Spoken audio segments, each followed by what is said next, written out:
It's Johnny, and I'm on my gummy. Hey man, my grandma lived in this time here, and she told me a lot about it, and a lot of things you don't know about this. If the first thing you think of is slavery financed by the Jewish people, you would be wrong. This is probably crop sharing. My grandparents did this as well. They grew up with black families, had their own little towns, but they all worked this. Nobody worked on Sundays. Think about that. I'm like, no. I seen Quentin Tarantino movies. But even back when I was a kid, my grandma was telling me times about the 1920s. Remember, black families in the 50s had trades. They had huge families. You know what I mean? They wore starched clothes, dude. They were fucking top until they kicked the father out of the home. And that happened in what started in the 70s, and then they introduced the Jewish people took over the labels of rap music, and they wanted it detrimental. So they started pushing a different view that not even gangsters in Orange County even dress like. They made it as far-fetched. They tried to tell everybody, hey, this is how we're dressing now. And they were detrimental to our women. And I was on the team of Luke Skywalker and 2 Live Crew and Too Short and NWA. I was like, no, they can't tell us they're about our music. It's our... I guess I'd have been a liberal as a kid because I like that old school rap, man. But man, back in the day, you didn't do it with the windows down. You couldn't call a woman a bitch, hoe, or a trick to their face. I mean, you couldn't get with a woman like that, man. No way. Now today, the worse you treat them, the better results you're going to get. But we can talk about this. It's called crop sharing. And my great-grandfather's family, which was my grandmother, I believe, if I'm not mistaken, they had 12 kids. They had 6 kids. She was the only daughter. She was last. Waited 6 years and had 6 more. And every kid did this too. We all had to go as a family. You used your flour sacks and sugar sacks. That's really the only thing you bought. You made your clothes out of it. So if the first thing you see is just racism and blame and we're doing a movement, yeah, those movements are usually detrimental to the United States. Back in the 50s and 60s, man, I'm going to even say the early 70s, the black man was doing amazing. The black family was doing amazing. Black towns and communities. Because we all grew up like this, man. This was a job. This was one of the only jobs. Everybody that's in this amazing nation is conquered people. I don't care who you are. I don't care that they tell these people they're from Africa. I don't care. Say, hey, no, man, you're from the largest continent ever. Stop looking. Slavery, who finances all this? You could just say banks, but that ain't true. Who financed slave ships? All the fleets. Who financed the captures? Who financed the purchases and the sales? Who financed the plant? Who financed every aspect of it throughout history? The same people in control today. The same fucking people. Yeshua was a Jew, and I love Yeshua. I'm not a Christian. I'm blessed to live in a Christian community, but I'm not a Christian. I believe in Yeshua. Jesus is the story that the people in control use to control you. Yeshua was a Jew, and he exposed his people and said, stop fucking financing everything about this. Is the first thing you see, but slavery's worldwide, and I'm getting ready to tell you something that you're really going to like. Slavery's worldwide, every color. Some slaves are treated worse in the Arabic slave trade, the ASL or AST. It's still out there. The records indicate that over 10 million Caucasian slaves were all castrated. They were not allowed to reproduce. Just saying, some of them had it bad, but it didn't matter if you're in the Mediterranean.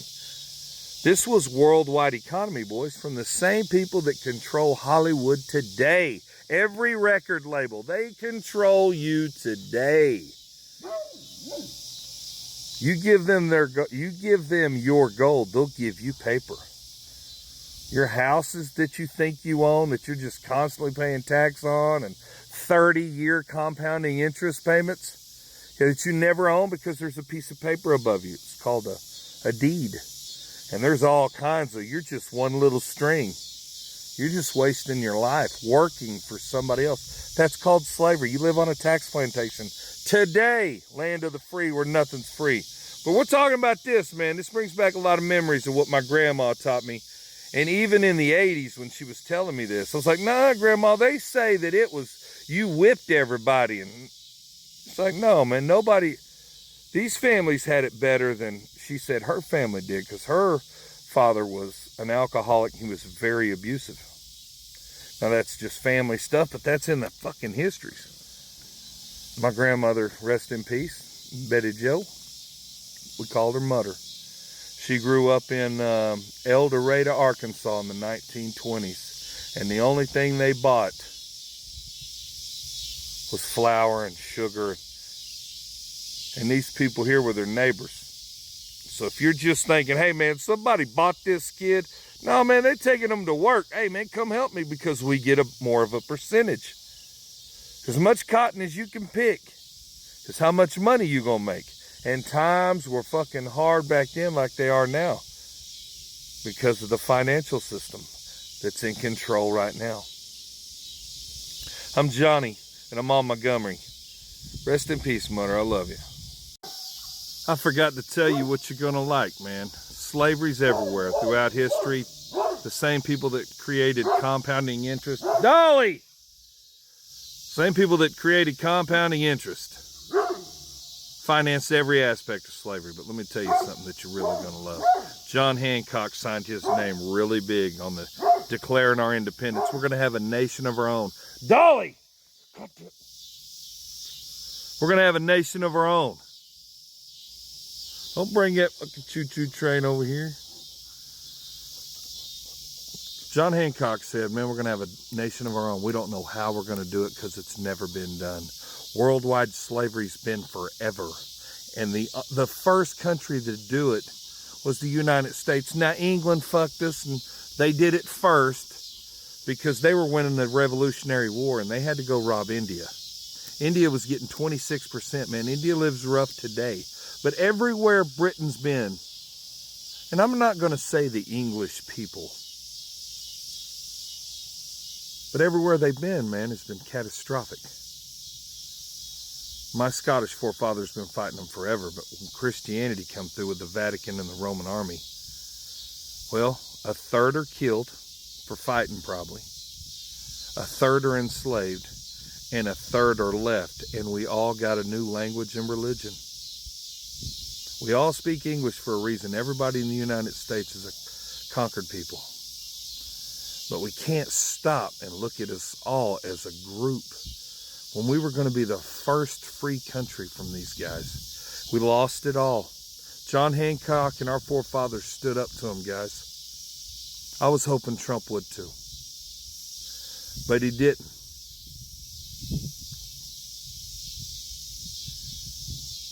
Maybe Trump's just the first step, man. Maybe somebody else has got to, but they control. Look at how much they attack Trump. They control every aspect, and they're not going to surrender it at all. But we lost our country in the Civil War. And guess who teaches you everything you know about it? The South said, no, man, we're not going to be a corporation. We're not going to have deeds. We're not going to have titles. That's ours. We have rights first. That's a man's property once he buys it. You can't do tax like that. Every year? No. And he never owns it, and he's got to pay compounding interest? No, man, no. And he really don't own it. It's really a deed that owns it, right? And anybody can sue for it, and anybody, if you don't pay a bill, somebody, dude, just to live, to go to work on a tax plantation where you own nothing. It's supposed to be a land of rights, not laws, codes, statutes, regulation. Man, it's so against us. Our laws, man, they've controlled it all. But you're a part of it. You're supposed to live in the greatest nation in the world, but you don't.